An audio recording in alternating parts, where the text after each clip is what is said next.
you to Maxima Career Point. So in this video we are going to study about what is Cauchy sequence. एक sequence को हम Cauchy sequence कब कहते हैं? Okay, तो come to the definition, the Cauchy sequence.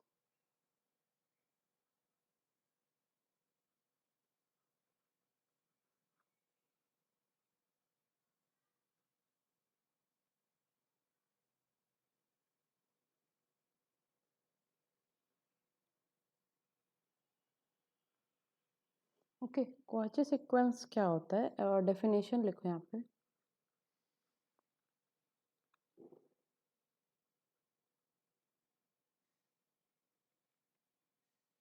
एक sequence लिया मैंने xn, जो कि रियल नंबर का है. xn is said to be Cauchy sequence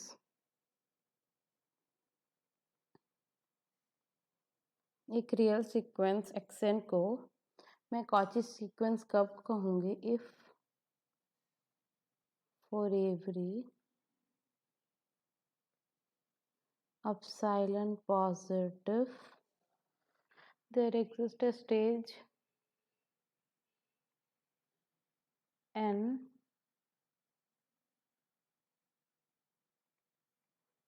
such that for all m comma n is greater than or equal to n और मेरा m n से बड़ा है, such that sm minus sn का mod less than epsilon. Okay, n से छोटा हो जाएगा. माय डेफिनेशन इज एक sequence xn is said to be Cauchy. मैं कॉची कब बोलूँगी उसे? फॉर एवरी एप्सिलॉन पॉजिटिव, कोई सा भी एप्सिलॉन ले लो, एक स्टेज ऐसा मिलेगा n सच दैट m और n से बड़े हो जाएंगे, तो मेरा क्या होगा? xm माइनस xn मेरा एप्सिलॉन से छोटा बनेगा. मतलब कि अगर मैं xm को, मतलब एक n है, मैंने n सपोज कुछ 5 हुआ, उसके बाद के सारे टर्म्स के डिफरेंस जो अगर मैं ले लूँ वो एप्सिलॉन से छोटे हो जाएंगे. ओके, ये कंसेप्ट यही बोलना चाहता मैं. अगर ये आप कोई सा फिक्स वैल्यू, मतलब n मेरा कोई एक फिक्स होगा, देन उसके बाद मैं कोई सा भी नंबर ले लूँ, उसके बाद मेरे सारे टर्म्स एप्सिलॉन से छोटे हो जाएंगे.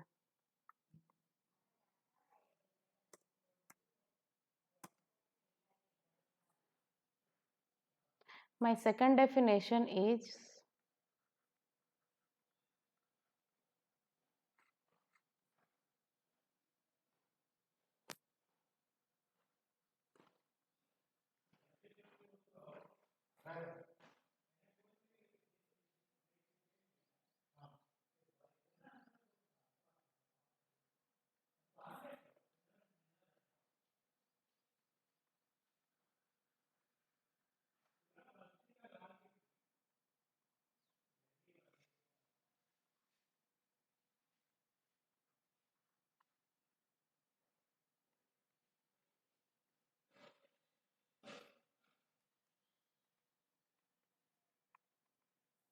ओके.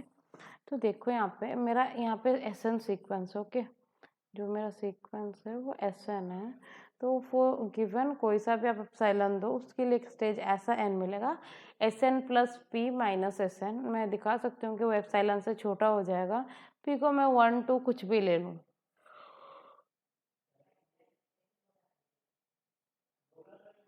तो वैसे ही जैसे कि SN प्लस 1 माइनस SN अगर मैं कर दूँ तो वो लेस देन एप्सिलॉन बन जाए. मैं एग्जांपल देती हूँ ताकि चीज़ें आपको ज़्यादा से ज़्यादा क्लियर हो पाए. एक कांस्टेंट सीक्वेंस लेते हैं. Example, constant sequence SN is equal to 1 1 1, इस टाइप का ये सीक्वेंस है.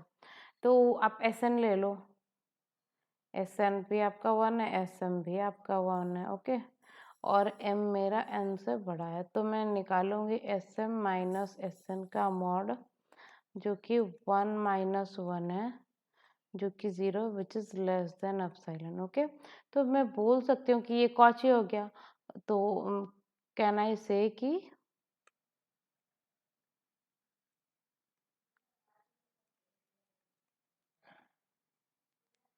क्या मैं इसे बोल सकती हूँ क्या ये कॉची है? आप खुद से सोचो, क्या इसे मैं बोल सकती हूँ ये कॉची है? तो हाँ, ये मेरा कॉची क्राइटेरिया को फुलफिल कर रहा है, तो मैं बोल सकती हूँ। अगर आपको सेकंड डेफिनेशन लगाना होता आप पी को फिक्स कर दो। आप कोई सा पी ले लो, पी को 1 ले लो, तो एस एन प्लस 1 वो भी 1 होगा और एस एन भी क्या होगा, वो भी 1 होगा। तो देखना वो भी 0 बनेगा और लेस देन एप्सिलॉन हो जाएगा। तो उससे भी मैं बोल सकती हूँ कि मेरा सीक्वेंस जो है वो कॉची बनेगा। ओके।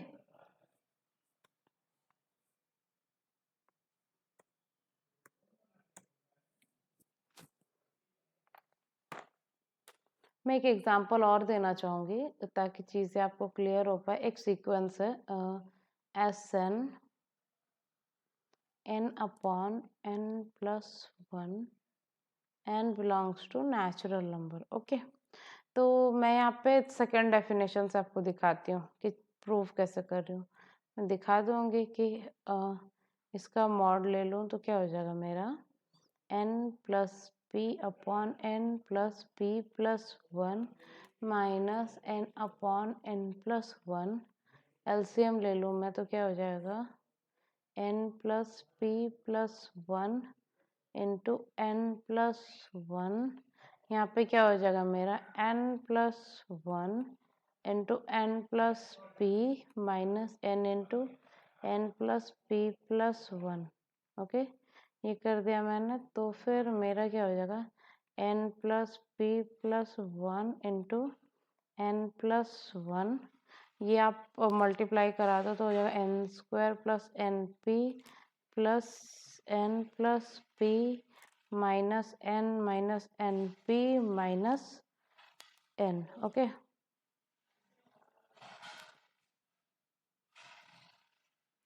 हाँ एन स्क्वायर हो गया यहाँ पे, sorry, n square minus n p n. तो देखो क्या क्या कैंसिल हो रहा है, ये कैंसिल, ये cancel, n p minus n. बचा क्या मेरा p upon n plus p plus 1 into n plus 1। Okay, का मॉड। तो मैं लिख सकती हूँ ये p upon n plus p plus 1 into 1 upon n plus 1 का मॉड। ओके, तो ये टर्म देखो, ये कुछ भी टर्म होगा ये उससे बड़ा होगा क्योंकि प्लस 1 है इंटू एन। सपोज आप p को कोई सा फिक्स कर दो 2। ओके, n को आप 0 ले लो। Okay, n equal to 0। तो देखो 2 अपॉन 3, तो देखना ये टर्म लेस देन 1 होगा ऑलवेज। ओके, 0 से छोटा, तो इसका मॉड में लिख सकती हूँ which is less than 1 upon n plus 1। मैं लिख सकती हूँ ना, मैंने लिख दिया। तो देखो यहाँ से ये टर्म मैं दिखा सकती हूँ ना less than epsilon.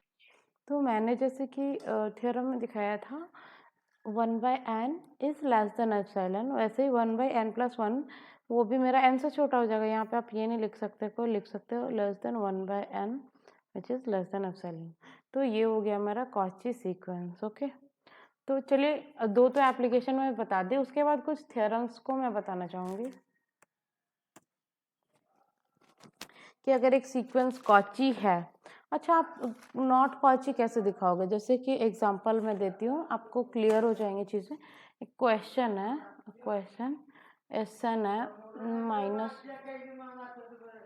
Minus 1 to the power N. Okay, तो S N plus P minus S N में ले लूँ। ओके, तो पी के दो कंडीशन बनेंगे। Okay, P even P odd. तो सपोज मैं p को इवन ले ली तो ये क्या हो जाएगा 1 और n, मतलब ये इवन है और n को मैं, एक मिनट, जैसे कि एक ये टर्म आइदर इवन हो या फिर ऑड हो। ओके, ये टर्म इवन हो या ऑड हो इस टाइप का। तो एक कंडीशन में लिया कि p इवन है, n को मैं फिक्स कर दी, n को मैं इवन ही फिक्स किया। ओके, n को इवन फिक्स कर दी तो ये टर्म क्या हो गया मेरा इवन हो गया और ये टर्म क्या हो गया मेरा इवन हो गया। तो इवन होते ही ये 1 1 हो जाएगा, तो ये 1 माइनस 1 जो कि 0 विच इज क्या हो रहा है 0 विच इज लेस देन एप्सिलॉन। अच्छा, अगर p को मैं ऑड करती हूँ, ओके, ऑड ले लेती तो क्या हो जाता, ऑड लेने से ये -1 हो जाता और ये मेरा -1 ही होता क्योंकि माइनस है और ये +1 हो जाता। तो विच इज़ -2 का मॉड 2 हो जाता, विच इज़ जो कि एप्सिलॉन से छोटा नहीं है। तो एक टर्म तो मैं दिखा रही हूँ कि 0 से छोटा है, एप्सिलॉन से छोटा है, दूसरा मैं दिखा रही हूँ कि एप्सिलॉन से छोटा नहीं है। दैट मीन्स ये कॉची नहीं, ओके।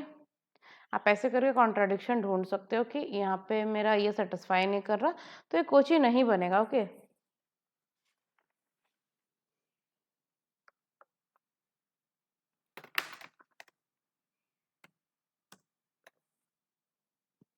एक थ्योरम है,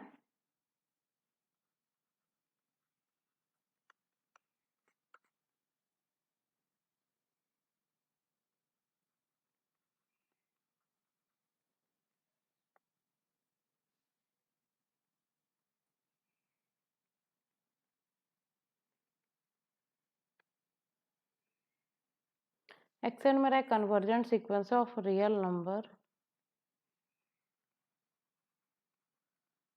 ओके। ये कन्वर्जेंट सीक्वेंस है रियल का। Then x is Cauchy sequence, मुझे दिखाना है x n is Cauchy sequence, Cauchy sequence. अगर एक सीक्वेंस कन्वर्जेंट है तो वो कॉची होता है, और अगर वो कॉची है तो कन्वर्जेंट होता है। ये if and only if condition है। तो मैं एक प्रूव करती हूँ, बाकी कन्वर्स आप खुद से करना, वो इजी है। और आपको इसे स्टैंडर्ड बुक में देखोगे या फिर आप अपने यूनिवर्सिटी बुक में देखोगे तो वो मिल जाएगा। तो चलिए स्टार्ट करते हैं। लेट एक्सएन मेरा एक्स पे कन्वर्ज कर रहा, तो बाय डेफिनेशन मैं बोल सकती हूँ कि एक्सएन माइनस एक्स का मॉड मेरा एप्सिलॉन से छोटा होगा। सपोज मेरा अब मुझे कॉची दिखाना है, कन्वर्जेंट तो मुझे गिवन है। कॉची दिखाने के लिए मैं क्या कर सकती हूँ कि एक्सएन माइनस एक्सएम, और एन मेरा एम से बड़ा है, ओके। ये दो टर्म्स लिया मैंने सीक्वेंस का, और xn minus x plus x minus XM कर दिया। तो ट्रायंगुलर इनइक्वालिटी से मैं बोल सकती हूँ कि एक्सएन माइनस एक्स का mod plus x minus x m का मॉड, ऐसे लिख सकती हूँ। तो विच इज लेस देन और equal to x n minus x plus, मैं इसे अल्टरनेट कर सकती हूँ, एक्सएम माइनस एक्सएन, ओके। तो ये देखो, ये टर्म को मैं एडजस्ट करने के लिए एप्सिलॉन बाई 2 करती हूँ, और एक्सएन कन्वर्जेंट है तो इसके और इसके मतलब ये इस पे कन्वर्ज कर रहा, तो एक्सएम भी तो उसी का सब सीक्वेंस है, तो वो भी तो एक्स पे ही कन्वर्ज करेगा। तो यहाँ से लेस देन एप्सिलॉन बाई 2, ये भी लेस देन एप्सिलॉन बाई 2, तो which is less than epsilon, मतलब मैंने दिखा दिया कि इसका मॉड एप्सिलॉन से छोटा है। दैट मीन्स जो सीक्वेंस मैंने लिया था कन्वर्जेंट, वो मेरा कॉची बन गया, ओके। मैंने एक सीक्वेंस लिया कन्वर्जेंट और वो कॉची हो गया, और कॉची लूँगी तो वो कन्वर्जेंट हो जाएगा। और अगर एक सीक्वेंस कॉची कन्वर्जेंट है तो वो बाउंडेड भी हो जाएगा। तो अगर एक सीक्वेंस कॉची है, स्टेटमेंट लिख लीजिए,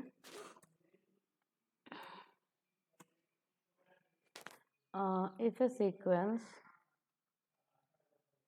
is Cauchy then it is convergent, okay. और अगर कन्वर्जेंट है तो कन्वर्जेंट से मैं ये इम्प्लाई कर सकती हूँ कि वो बाउंडेड भी हो जाएगा। तो यहाँ से दूसरा स्टेटमेंट मिलता है, if a sequence is Cauchy then it is bounded, okay. तो दो स्टेटमेंट हमें यहाँ से मिल गए। अच्छा, एक होता है कॉन्ट्रैक्टिव सीक्वेंस, तो कॉन्ट्रैक्टिव सीक्वेंस भी कॉची बनता है। कॉन्ट्रैक्टिव सीक्वेंस का मैं डेफिनेशन लिखवाती हूँ।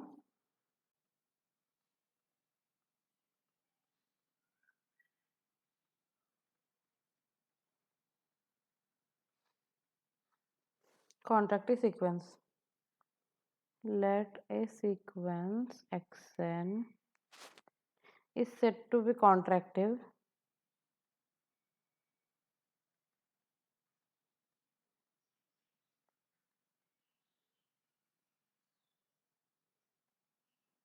if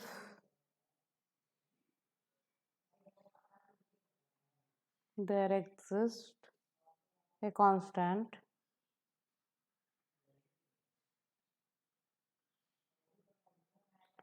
c सी मेरा 0 से 1 के बीच में लाई करना चाहिए, सच दैट xn प्लस 2, एक सेकेंड,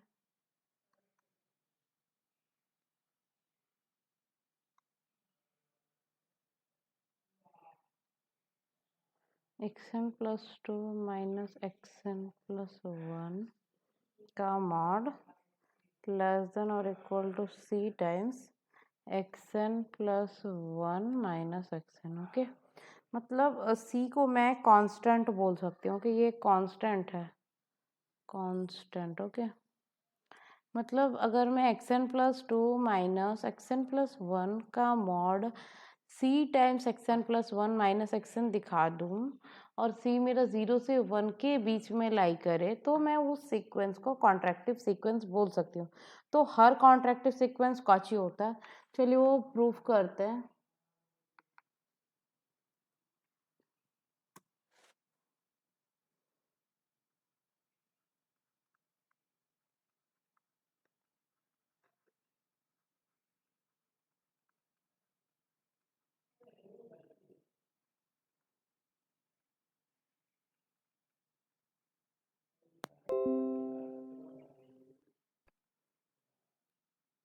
मैं प्रूफ लिखती हूँ कि देखिए, बाय डेफिनेशन मैं बोल सकती हूँ कि xn plus 2 minus xn plus 1 का मॉड इज लेस और equal to c time xn plus 1 minus xn।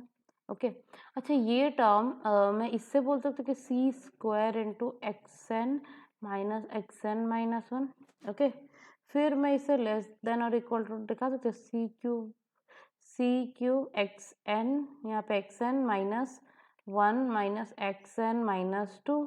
Then अगर मैं इसे nth टाइम लेते जाऊँ तो ये लेस देन और equal to c to the power n x two minus x one. Okay, x two minus x one. देखो यहाँ पे जब मेरा 2 था तो c की पावर 0 था, जैसे कि यहाँ पे c का पावर 0 है सपोज, यहाँ पे c का पावर 1 है। देखो यहाँ पे मैच कर रहा है। ओके, तो जब मैं n टाइम जाऊंगी, देखो ये टर्म का सम कितना हो रहा है मेरा n प्लस 2।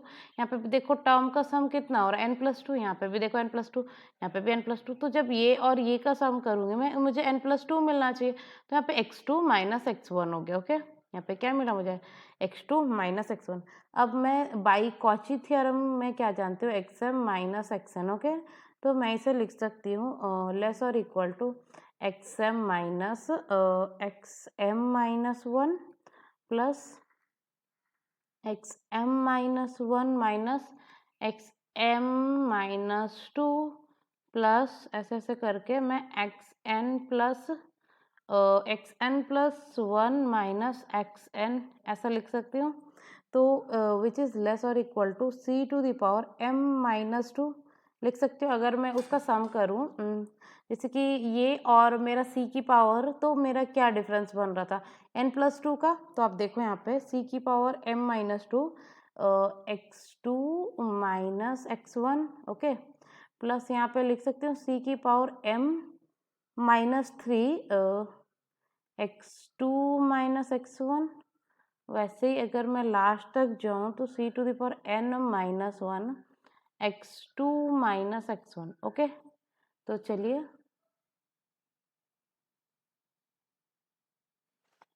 तो यहाँ से मैं बोल सकती हूँ, अगर मैं ये c वाले को कॉमन ले लूँ, c to the power m minus 2 plus c to the power m minus 3 plus dot dot dot c to the power n minus 1 और ब्रैकेट में आ गया x2 माइनस x1 का मॉड। ओके, तो which is less और equal to ये जो term है, ये मैं ज्योमेट्री, यहाँ पे c to the power n minus 1 सबसे छोटा है तो मैं इसे कॉमन ले लेती हूँ। ओके, तो देखो यहाँ पे क्या हो जाएगा, c to the power m minus 2 minus n minus 1 हर टर्म से वैसे छोटा होता जाएगा। देन यहाँ पे 1 बचेगा, यहाँ पे x2 माइनस x1। ओके, तो मैं विच इज़ लेस और equal to c to the power n minus 1, ये टर्म कितना बचा मेरा c to the power m minus n minus 3, फिर c to the power m minus n minus 4, ऐसा होता जाएगा। देन वो मेरा 0 पे चला जाएगा। ओके, फिर x2 माइनस x1। ओके,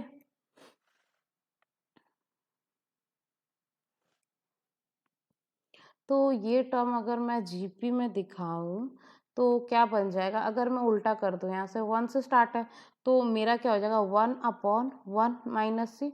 क्यों? क्योंकि ईच टर्म का जो एक जो बढ़ता है वो कितना बढ़ रहा है, सी बढ़ रहा है, हर ये में एक सी बढ़ रहा है ना, into x2 minus x1। Okay, तो देखिए ये टर्म क्या है, विच इज लेस और इक्वल टू एप्सिलॉन, क्योंकि सी 0 से 1 के बीच का वैल्यू है, 0 less than C less than 1।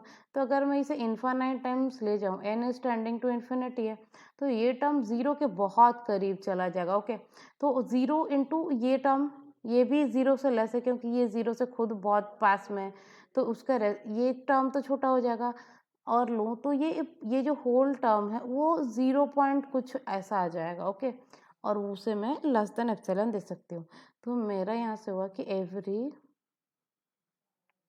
contractive sequence is Cauchy। Okay, तो ये मेरा प्रूव हो गया। आई थिंक सीक्वेंस का सारा चीज़ बहुत अच्छे से कवर अप हुआ है। आपको कहीं पे और डाउट हो तो आप हमें पूछ सकते हैं, बाकी मैंने तो ऑलमोस्ट सारे चीज़ों को बहुत डिटेल्स में कवर किया है। और अगर आपको कहीं पर डाउट लगे तो पूछ लेना, और हमारे वीडियो को लाइक शेयर एंड सब्सक्राइब करना। Thanks for watching.